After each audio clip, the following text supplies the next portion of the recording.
Hello, good morning mga beshi. Ayan, nag-diop ko ngayon, 2 araw. So, magluluto ako ng fried chicken.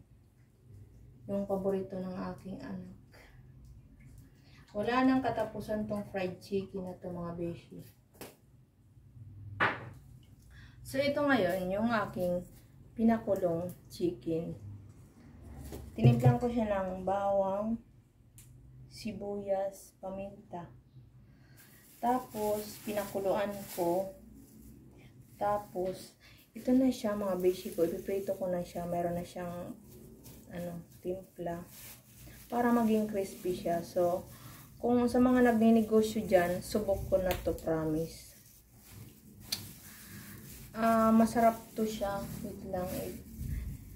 Di ba pag pinakulan mo siya, pag pambinta siya, masarap na siya kasi bukod sa luto na siya, para siyang sa Jollibee. So, hindi mo na kailangan pumunta sa Jollibee kasi crispy siya. Tapos, walang pinagkaiba sa lasa ng Jollibee. So, isasalang ko na siya. Nag-ano ako para hindi dumikit sa kamay ko.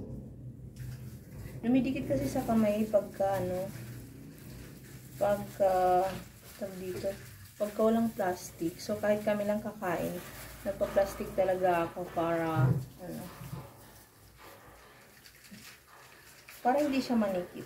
So, kami lang 3 ang kakain ng anak ko. 2 yung anak ko, tapos 3 lang kami kakain kasi yung kapatid ko nasa trabaho. Tapos yung papa niya wala.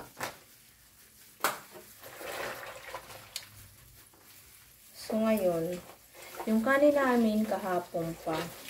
Tapos, bumili na rin ako ng, ito. Ang dami na rin kanin.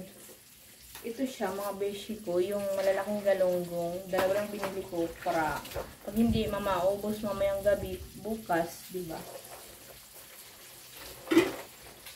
Diyos ko, nag-aantay sa likuran ko yung labahan ko. Yan lang talaga nag-aantay sa akin yung labahan. So, hindi na ako ngayon nakakapag-live ng,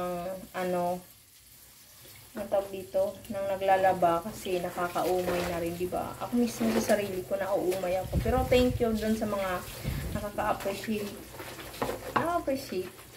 na walang sawang nanonood sa video ko na naglalaba ako. Kasi yun lang naman talaga yung rotation ko sa loob ng 15 years or 12 years, mga ganun. Sa loob ng 12 years talaga.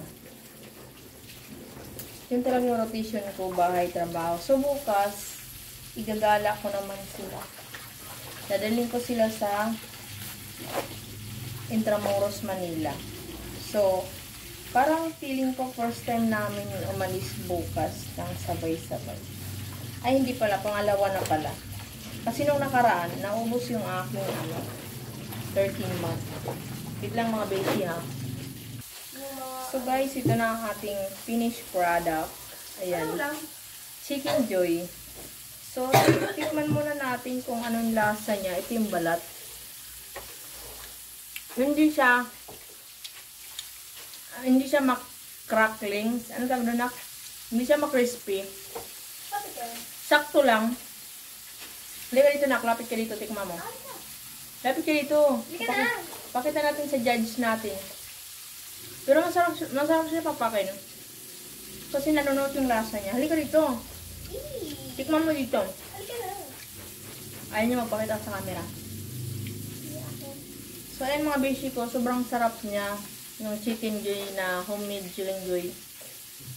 Nanunot yung lasa niya.